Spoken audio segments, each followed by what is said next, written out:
Hello hello everyone, welcome back.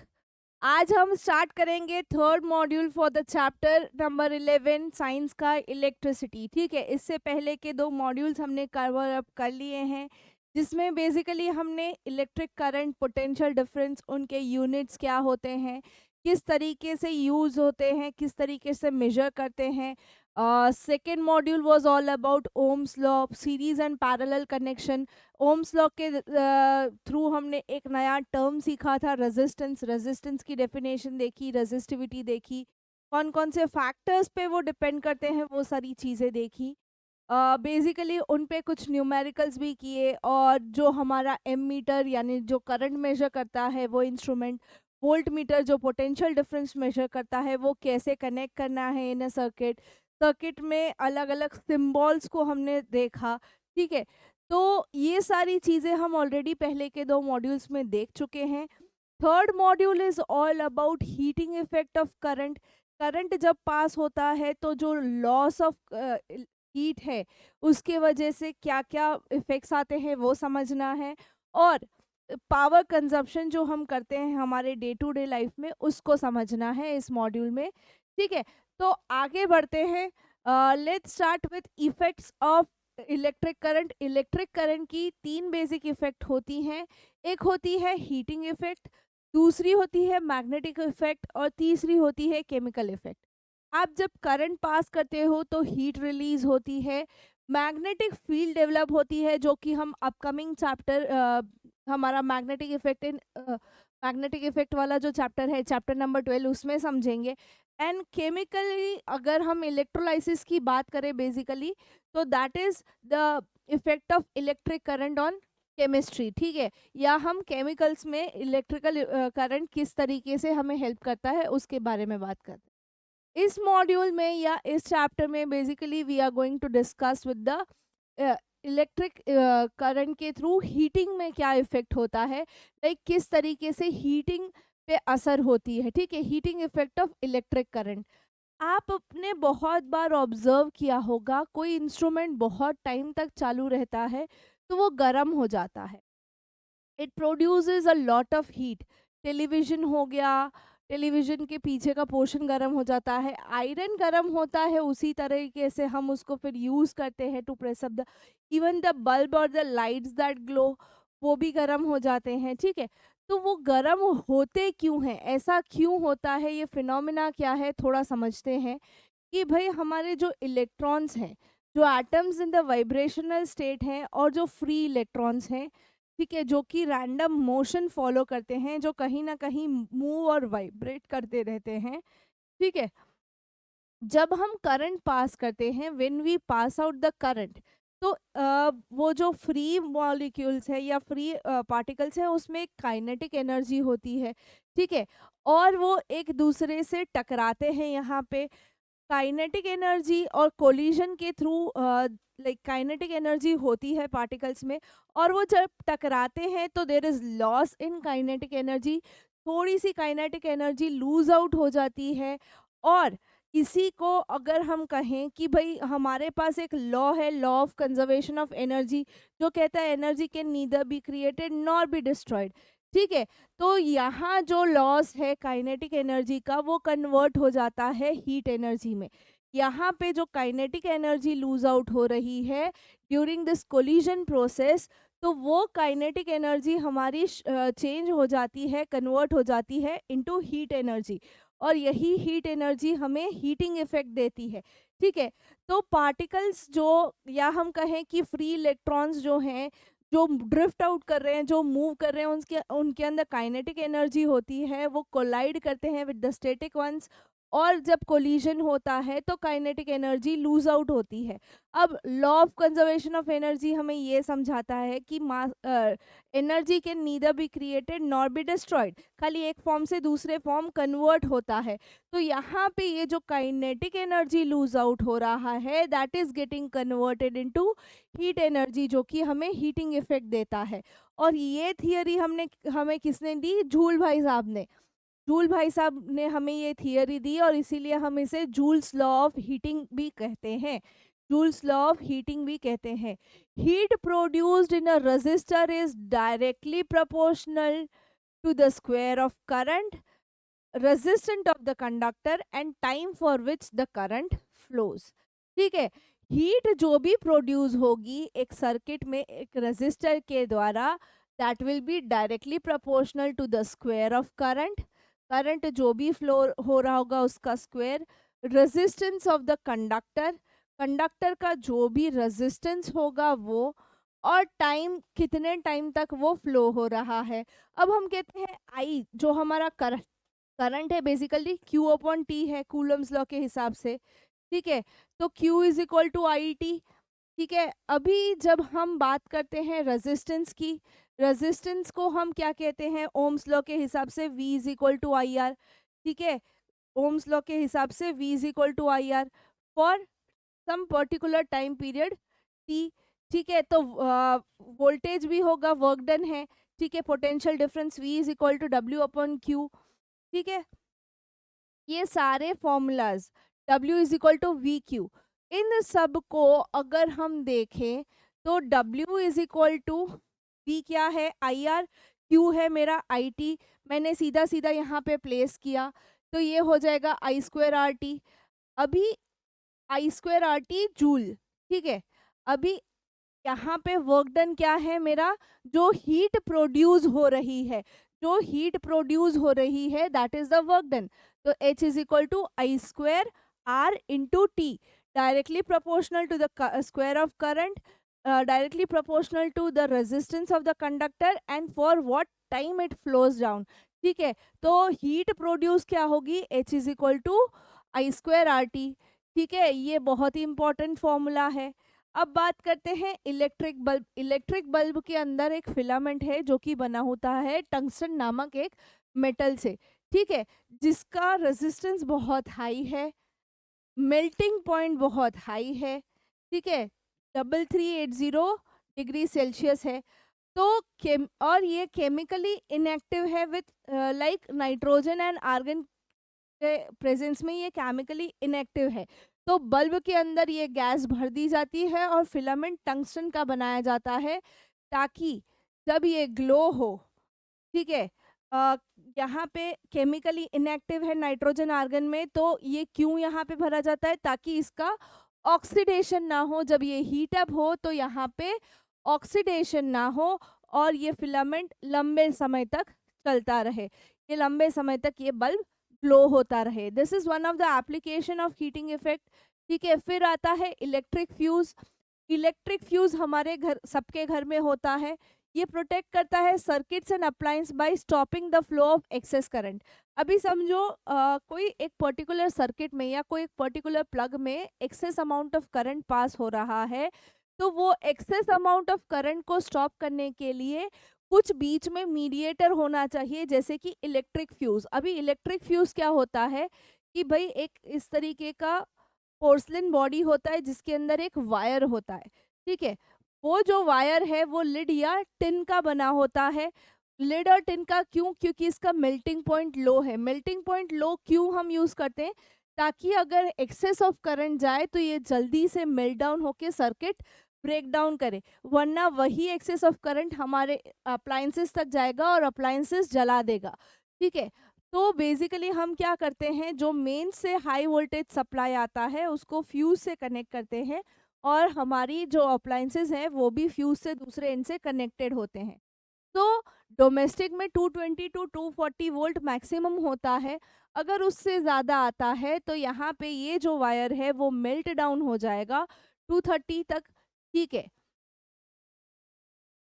230 जब आता है तो शॉर्ट सर्किट के चांसेस बढ़ जाते हैं। 230 के बाद अगर हम बात करें, अगर लार्ज अमाउंट ऑफ करंट यहाँ पे फ्लो हो रहा है, ठीक है, तो यहाँ पे क्या होगा, जो फ्यूज अगर हम डोमेस्टिक पर्पस के लिए यूज करते हैं, जैसे 1 एम्पियर का, 2 एम्पियर का, 3, 4, 5, 10, बहुत सारे, तो यहाँ पे ये मेल्ट डाउन हो जाएंगी, यह सर्किट तोड़ देंगे। तो यहाँ से आगे करंट फ्लो नहीं होगा। यहाँ से आगे करंट फ्लो नहीं होगा मींस यहाँ पे हम क्या कर रहे हैं, जो एक्सेस ऑफ करंट आया था फ्रॉम द मेन सप्लाई, हम उसको ब्रेक डाउन कर रहे हैं ताकि हमारे अप्लायंसेस को कोई नुकसान ना पहुंचे। ठीक है, अभी आगे बढ़ते हैं, एक क्वेश्चन देखते हैं। Why are coils of electric toaster and electric irons made up of an alloy rather than a pure metal? ठीक है, प्योर मेटल का ना बना के हम ये जो इलेक्ट्रिक टोस्टर वगैरह हैं, इसके जो वायर्स है या इसकी जो कॉइल्स हैं वो अलॉय के क्यों बनाते हैं? या फिर ये क्वेश्चन ऐसा पूछा जा सकता है कि निक्रोम वायर यूज करते हैं for heating element of electrical appliances like iron geyser.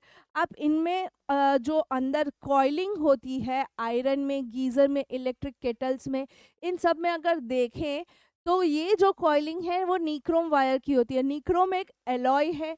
ठीक है, तो क्यों हम निक्रोम वायर यूज करते हैं rather than the pure elements, pure metals? ठीक है, मेटल तो good conductor of heat and electricity होता है, but why there is a need to use alloy? ठीक है, तो कॉइल जो है वो हम एलॉय की यूज करते हैं एज कंपेयर टू मेटल। तो उसके रीजंस ये हैं कि भाई रेजिस्टिविटी ऑफ एलॉय जो है वो पर्टिकुलर मेटल के कंपेयर में, एलॉय क्या है, basically mixture of multiple metals. तो हम क्या करते हैं यहाँ पे, हमारे जो फैक्टर्स हैं लाइक रेजिस्टिविटी वगैरह, तो उसको इम्प्रूव करते हैं।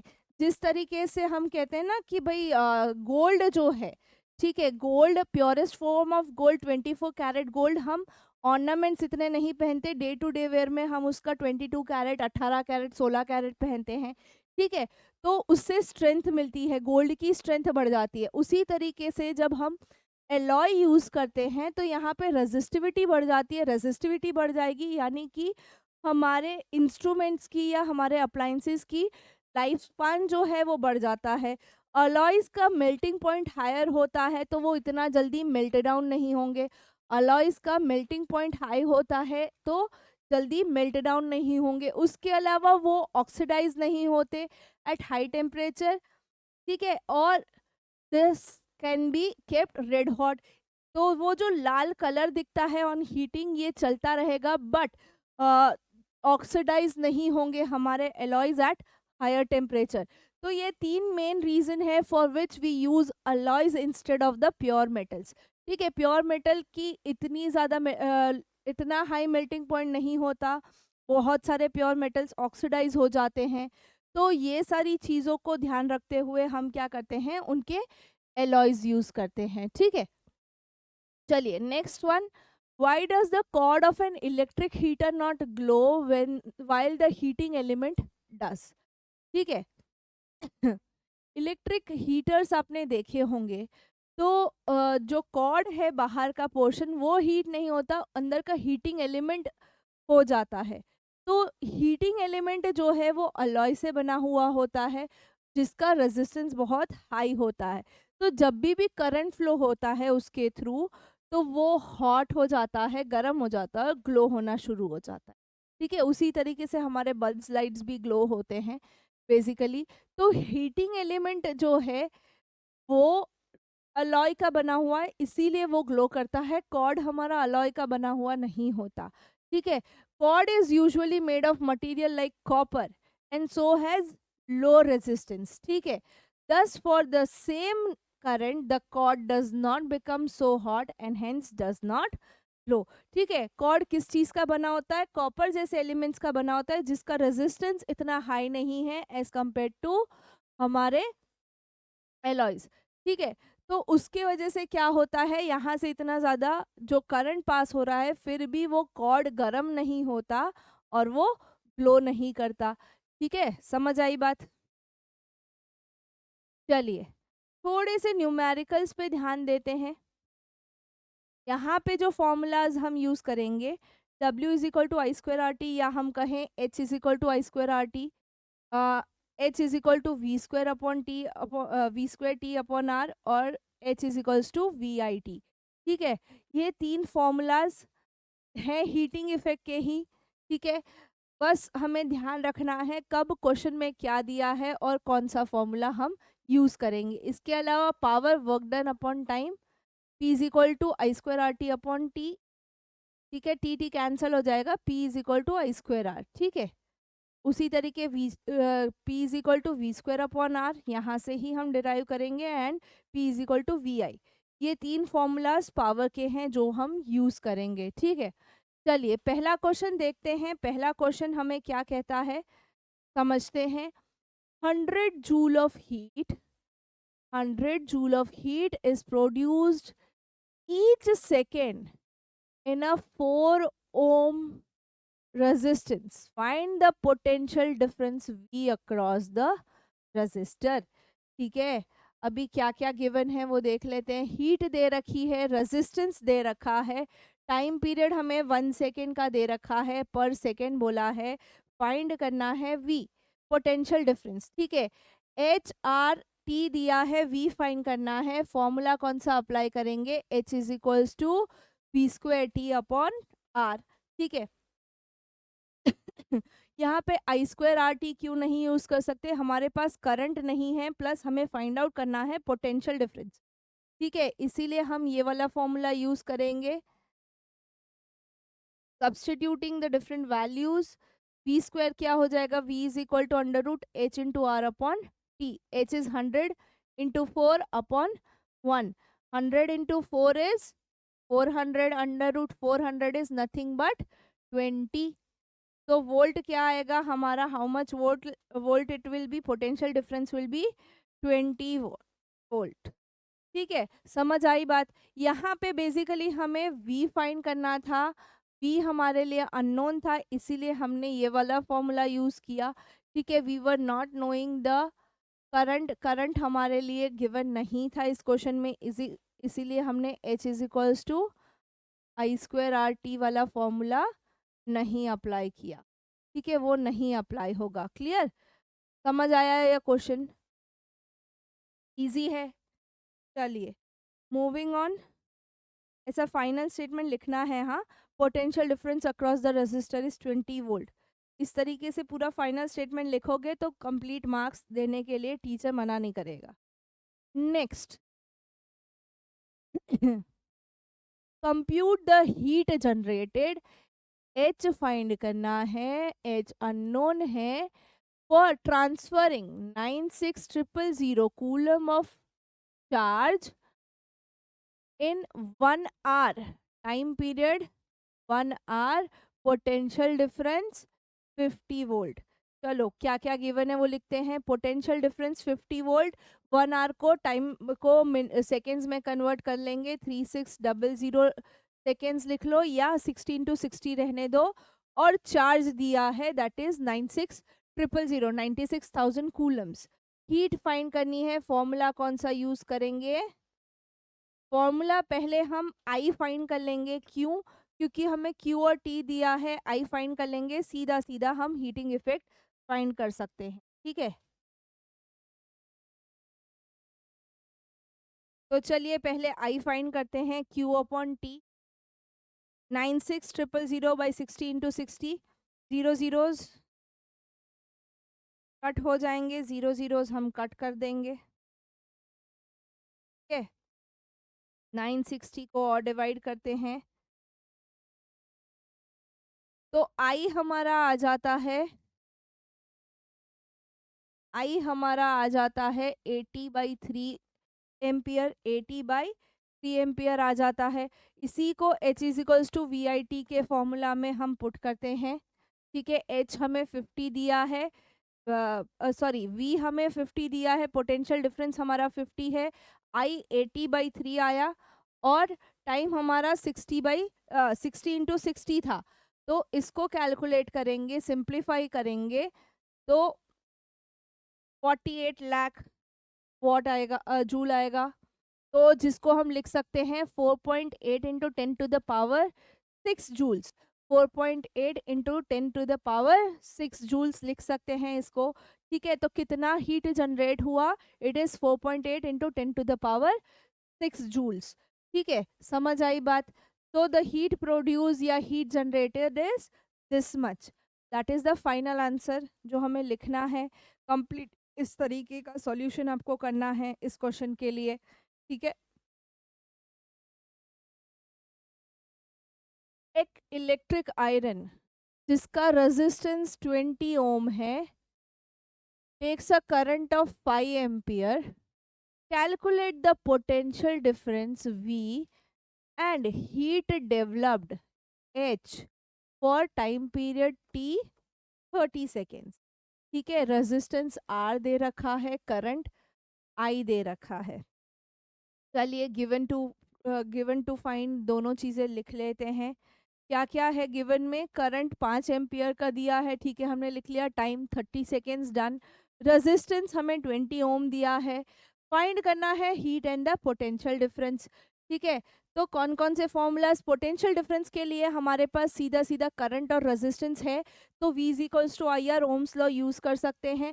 ठीक है, और हीट के लिए अगर हम बात करें तो ये जो हमारे फॉर्मूलाज हैं, H is equals to I square R T, H is equals to V square T upon R, और H is equals to V I T. ठीक है, तो यूज करते हैं.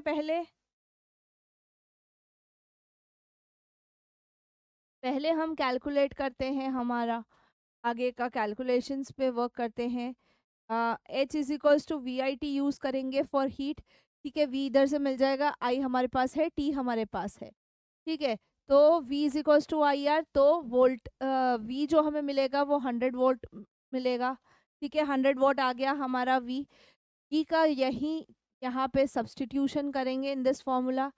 ठीक है, H is equals to I T V I T. ठीक है, तो 100 इंटू आई क्या है हमारा 5 into T is 30 seconds. T is 30 seconds. ठीक है, यहाँ पे अभी अगर मिनट्स में दिया होता तो उसको सेकेंड्स में कन्वर्ट करना होता, आर को भी सेकेंड्स में कन्वर्ट करना होता. यहाँ पे ऑलरेडी दिया है, सीधा सीधा calculation. H is equals to 1.5 into 10 to the power 4 joules. ठीक है, यहाँ पे जो हीट प्रोड्यूस हुई वो 1.5 इंटू 10 टू द पावर 4 है. ठीक है, स्टेटमेंट में लिखेंगे कि amount of heat developed by the electric iron is 1.5 into 10 to the power 4 joules. ठीक है, समझ आया ये क्वेश्चन पूरा? किसी भी क्वेश्चन में पहले गिवन क्या है वो सारी चीजें लिख लो, क्या ढूंढना है वो लिख लो, फॉर्मूला कौन से यूज करने हैं वो लिख लो, ताकि क्वेश्चन सॉल्व करना आपके लिए इजी हो जाए. ठीक है, चलिए moving on to the next one, that is an electric iron consumes energy at the rate of 840 watt when heating is maximum and at maximum rate, and 360 watt when heating is at minimum. The voltage is 220. What is the current I in this case? ठीक है, यहाँ पे थोड़ा ध्यान देते हैं. Power दे रखा है हमें, पावर जो मैक्सिमम रेट है वो 840 है और मिनिमम जो है वो 360. ठीक है, पोटेंशियल डिफरेंस 220 वोल्ट दे रखा है. फाइंड करना है आई मैक्स, कितना मैक्सिमम करंट और कितना मिनिमम करंट चाहिए इन बोथ द केसेस. ठीक है, तो formula P is equals to V I है. P और V की वैल्यू हमें पता है, I हम सीधा सीधा कैलकुलेट कर सकते हैं. तो P max is what? P max is V into I max. तो आई मैक्स क्या हो जाएगा? P मैक्स अपॉन V हो जाएगा हमारा. P मैक्स हमारा 840 है, 840 बाई 220, 0 कट, बाकी जो कैंसलेशन होता है वो कर देंगे. तो आई मैक्स हमारा जो होता है वो 42/11, जिसको हम डेसिमल में लिख सकते हैं 3.82 एम्पियर. ठीक है, ये तो हमारा आई मैक्स का कैलकुलेशन हो गया, ये हमारा आई मैक्स का कैलकुलेशन हो गया. Let's calculate I minimum. ठीक है, सिमिलरली इसी तरीके से आई मिनिमम 360/220, 18/11 आएगा. ठीक है, I minimum will be 18/11 which is 1.64 ampere, which is 1.64 ampere. तो आई मैक्स जो है like at 840 watts 220 potential difference जो दिया है 220 वोट का, उस टाइम पे हमारा करंट 3.82 एम्पियर है. जब हमारा पावर कंजप्शन 360 है तो हमारा करंट जो है वो 1.64 एम्पियर है. ठीक है, हमारा जो करंट है वो 1.64 एम्पियर है. चलिए नेक्स्ट क्वेश्चन जो है, it is like an electric bulb is rated 220 vote, we power हमें दे रखा है 100 वोट्स, ठीक है, पावर हमें दे रखा है 100 वोट्स। तो जब ये ऑपरेट होता है और 110 volt, what will be the power consumed, power consumed क्या होगा, 220 पे 100 वॉट होता है तो 110 पे कितना पावर कंज्यूम्ड होगा, ठीक है।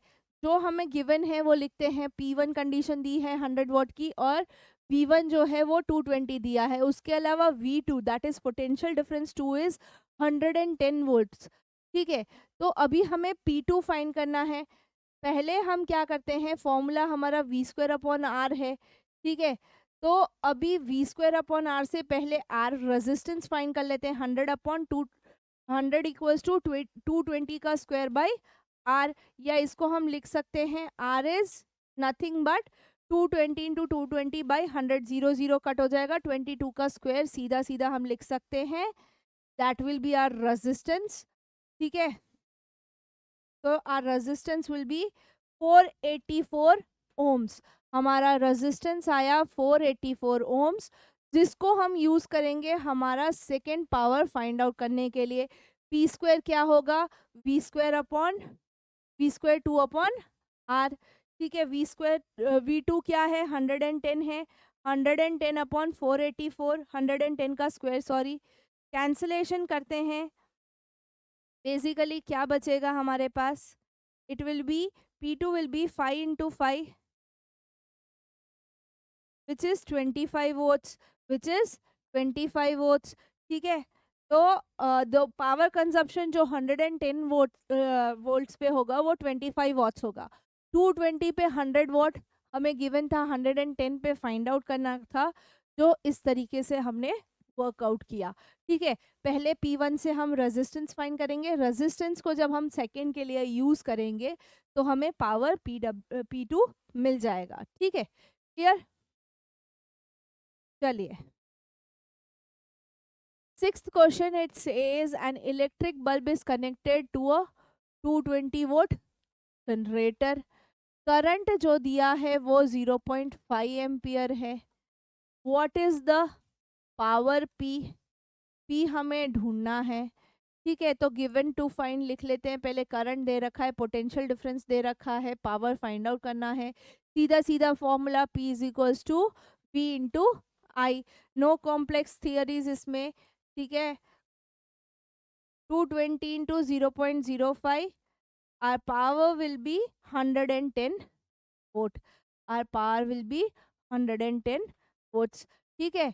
समझ आई बात, क्लियर। बहुत इजी क्वेश्चन है, 1 मार्क में आपको MCQ के फॉर्मेट में ये मिल सकता है, तो उस तरीके से आप यूज कर सकते हैं, कैलकुलेट कर सकते हैं, ठीक है।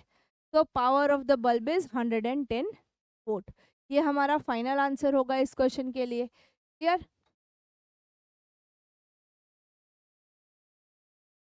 चलिए, next question, N electric heater of resistance 8 ohm draws 15 ampere of current from the service mains for 2 hours, time is 2 hours, T दे रखा है, I दे रखा है, रेजिस्टेंस R दे रखा है, calculate rate at which the heat is developed, heat find करनी है basically, ठीक है। Resistance 8 ohm, current 15 ampere, power find करना है।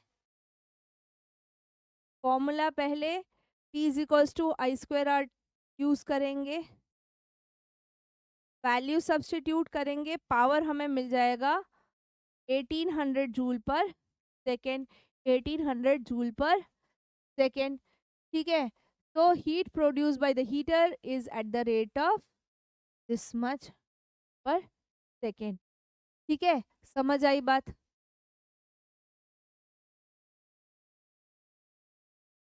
चलिए, कुछ ऐसा मीटर आपने आपके घरों के पास देखा होगा, ये हम कहते हैं इलेक्ट्रिक मीटर, हमारा घर जो पावर कंज्यूम करता है वो इस मीटर में रीडिंग्स आती हैं जिसके बेसिस पे बिल बनते हैं, और मम्मी चिल्लाती है, भाई बहुत बिल आ रहा है, बहुत लाइट बिल आ रहा है, थोड़ा कंट्रोल में रहा जाए, थोड़ा कंट्रोल में रहा जाए। तो ये जो इलेक्ट्रिक पावर है that is what, it is the rate at which electrical energy is dissipated या consumed in a electric circuit.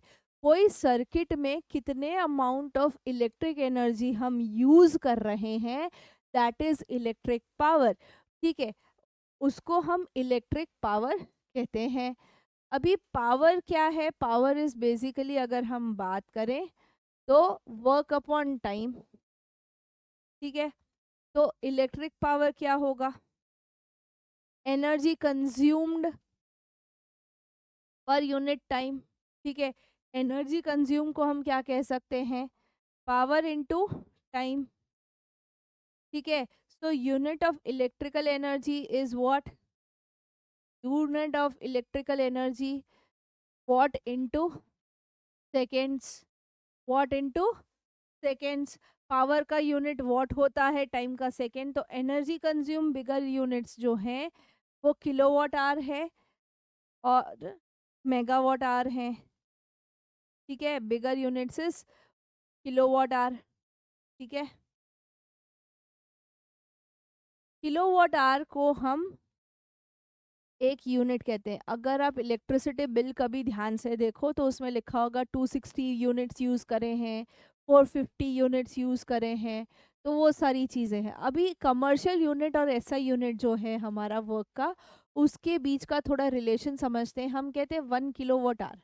ठीक है, 1 किलोवाट आवर में 1 किलोवाट में कितने वॉट्स हैं, 1000, और 1 आवर में कितने सेकेंड्स हैं, 3600। तो बेसिकली 1 किलोवाट आवर क्या हो जाता है, 36 × 10⁵ वॉट्स पर सेकेंड, या हम कहें 1 किलोवाट इज 3.6 × 10⁶ जूल्स। ठीक है, ये हमारा 1 यूनिट के बेसिस पे भी पूछा जा सकता है कि भाई एक यूनिट में कितना वर्क डन है। ठीक है, एक कमर्शियल यूनिट में कितना वर्क डन है, तो आपको यही सीधा का सीधा डेरिवेशन बताना है। 1 kilowatt hour equals to 3.6 × 10⁶ joules. ठीक है, क्लियर है ये सारी चीजें? ओके, चलिए इसके बेसिस पे, हमारे बिगर यूनिट्स के बेसिस पे थोड़े न्यूमेरिकल्स देखते हैं। इलेक्ट्रिक पावर जो हमारा है, एनर्जी कंज्यूम पर टाइम इन आवर्स। ठीक है, electric power should be in kilowatts and time should be in hours, ये ध्यान रखना है यहाँ पे। ठीक है, यहाँ पे इन क्वेश्चंस में वो चीज़ें ध्यान रख। चलिए अभी देखिए फर्स्ट क्वेश्चन, रेफ्रिजरेटर 400 वोट का टेबल्ड है, 8 घंटे दिन के चलता है। What is the cost of energy to operate it for 30 days, जब रेट दिया है 3 रुपए पर किलोवाट आवर। ठीक है, पहले गिवन जो है वो लिख लेते हैं। पावर हमें वॉट में दिया है, किलोवाट में कन्वर्ट करना है, so it will B 0.4 kilowatt. Time जो है रोज का 8 घंटा दिया है, पर 30 दिन के लिए चाहिए, सो सीधा सीधा 13 × 8 is 240 hours and cost per kilowatt hour is 3। Energy consumed find करना है, फॉर्मूला क्या होगा, P इंटू टी, सीधा सीधा पावर इंटू द टाइम। तो पावर हमारा जो दिया है वो 0.4 इंटू 240, 0.4 × 240। तो एनर्जी कंज्यूम्ड क्या आई, that is 96 kilowatts per hour. 96 kilowatts per hour, 1 kilowatt hour का कितना है, 3 रुपए है। तो 96 का कितना होगा costing, 96 into 3 which will be total rupees 288। अभी यहाँ पे देखो हमने पहले क्या किया, पावर जो वॉट में था उसको किलोवाट में कन्वर्ट किया, टाइम आर में ही था बट 30 दिन के लिए चाहिए था, तो हमने 240 कैलकुलेट किया, 30 से मल्टीप्लाई किया, कॉस्टिंग हमें दे रखी थी। एनर्जी कंज्यूम्ड बेसिकली क्या होता है, पावर इनटू टाइम होता है, कितना पावर आप यूज करते हैं कितने टाइम पीरियड के लिए। तो सीधा सीधा 0.4 × 240 किया तो 96 किलोवाट आवर आया, यानी 96 यूनिट्स आया। जो एक यूनिट का कॉस्ट हमें 3 रुपए दिया है, तो 96 का हो जाएगा 288। ठीक है, so cost of energy is ₹288। ठीक है, फाइनल स्टेटमेंट लिखते हैं। फाइनल स्टेटमेंट लिखते हैं कि the cost of energy to operate refrigerator for 30 days is ₹288। ठीक है, ये हमारा फाइनल स्टेटमेंट रहेगा। Let's move to the second question. Electric heater rated 1000 volt 220 volt operates 2 hours daily। Cost of energy find करना है for 30 days for ₹3 per kW। ठीक है, चलिए given to prove to find लिखते हैं। पावर हमें 1000 volts दिया है, दैट विल बी सीधा सीधा 1 kW। ठीक है, वो सीधा सीधा 1 kW हो जाएगा। 1 kW is equals to 1000 watts। इसीलिए टाइम पीरियड जो हमें दिया है वो 2 hours पर डे दिया है। 30 day का क्या हो जाएगा, सीधा सीधा हमें कैलकुलेट कर देना है। Cost of energy to operate for 30 days find करना है। कॉस्ट हमें दे रखा है, एनर्जी इज बेसिकली P/T, ये फॉर्मूला ही यूज करना है हमें। पावर हमारा 1 × 2 that is 2 kW। Operate out होता है ₹3 per kW, यानी कि ₹6 पर डे। 30 दिन के लिए हम सीधा सीधा कैलकुलेट कर सकते हैं। 3 × 60 दैट इज ₹180। ठीक है, वो सीधा सीधा इस तरीके से भी कैलकुलेट हो सकता है, या आप इधर सीधा 30 मल्टीप्लाई कर दो, वही वैल्यू सब्सटीट्यूट करो, या इस तरीके से पर डे फाइंड करके 30 days मल्टीप्लाई कर दो। दोनों वे सही हैं। ठीक है, so cost of energy to operate electric heater for 30 days is ₹180। हम रोज़ाना 2 घंटे इलेक्ट्रिक हीटर यूज़ करते हैं, और जिसका हमें प्राइसिंग ₹3 per kW दिया है, तो पूरे महीने में हम ₹180 खाली इलेक्ट्रिक हीटर के यूज़ करते हैं। ठीक है, चलिए third one. 100 watt of electric bulb lightened for 2 hours daily। 440 watt bulbs are lightened for 4 hours। Calculate the energy consume. दो अलग अलग कंडीशन। 100 वाट का जो बल्ब है वो 2 घंटे चलता है। 40 वाट के 4 बल्ब है जो 4 घंटे चलते हैं। ठीक है, 440 लगा। ठीक है, पावर पहला जो P1 है वो 100 वोट है। टाइम T1 जो है 100 वोट है, यानी इसको 0.1 किलोवाट होगा। ठीक है, कितने घंटे चलता है, 2 घंटे डेली। और P2 40 वोट्स है, which will be again in the kilowatt hour 0.04। कितने घंटे, 4 घंटे चलता है। फाइंड क्या करना है, energy consumed in each case. Formula use करेंगे पावर इनटू टाइम। पहले 100 वोट में चेक करते हैं। P1 into T1, P1 is 0.1 × 2। ठीक है, P1 is 0.1 × 2 which is 0.2 kilowatt hour. ठीक है, तो हमारा जो पहला बल्ब है डेली 2 घंटे चलता है, वो इतना एनर्जी कंज्यूम करता है। कितना, 0.2 किलोवाट आवर। ठीक है, 0.2 यूनिट्स। उसी तरीके से दूसरा जो एनर्जी कंजप्शन है, वो एक तो 4 बल्ब है, तो 4 इंटू हमारा जो P2 है इंटू टाइम पीरियड 4 आवर्स। ठीक है, वो मल्टीप्लाई करेंगे तो ये जो पावर कंजप्शन है वो हो जाएगा 0.64 किलोवाट पर आवर। 0.64 यूनिट्स भी कह सकते हैं। तो टोटल एनर्जी कंजप्शन दोनों को ऐड कर देंगे, 0.2 and 0.64, which will give me 0.84 kilowatt hour, जो कि रोज़ाना यूज़ होता है, जो कि रोज़ाना इतना यूज़ होता है। ठीक है, तो total energy consumption is 0.84 kilowatt hour. समझ में आया ये क्वेश्चन? इस तरीके से सॉल्व करना है, इस तरीके से वर्कआउट करना है। दोनों का इंडिविजुअल फाइंड करके ऐड करना है, टोटल एनर्जी कंज्यूम फाइंड करनी है। ठीक है, चलिए। Which uses more energy, a 250 vote T for 1 hour और 1200 वोट का टोस्टर फॉर 10 मिनट। देखो, यहाँ पे एक 1 hour दिया है, एक 10 मिनट दिया है। वोल्ट में वॉट्स में भी, पावर में भी वेरिएशन है। पावर 250/1000 करेंगे यानी कि 0.25 किलोवाट हो जाएगा, और P2 1200/1000 करेंगे यानी कि 1.2 किलोवाट हो जाएगा। ठीक है, ये कन्वर्जन कर लेना है पहले। फिर टाइम T1 जो दिया है वो 1 आवर है, एंड T2 हमें दिया है 10 मिनट्स, तो उसको आवर्स में कन्वर्ट करना है। 1/6 या 1.67 आवर्स होगा वो।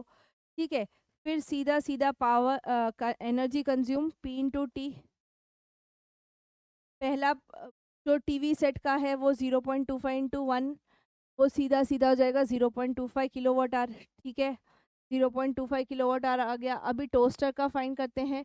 टोस्टर 1200 वोट का है फॉर 10 मिनट्स, तो 1.2 इंटू 0.167। ठीक है, 1.2 इंटू 0.167 ये यूज़ करता है 0.2 किलोवाट आवर। ठीक है, ये यूज़ करता है 0.2 किलोवाट आवर। अभी जो एनर्जी कंजप्शन है वो हमारे टीवी सेट का ज़्यादा है as compare to energy consume by a toaster in 10 minutes. ठीक है, 10 मिनट में जो टोस्टर एनर्जी यूज़ करता है उससे ज़्यादा एनर्जी है जब हमारा टीवी 1 घंटे के लिए। क्लियर? ओके।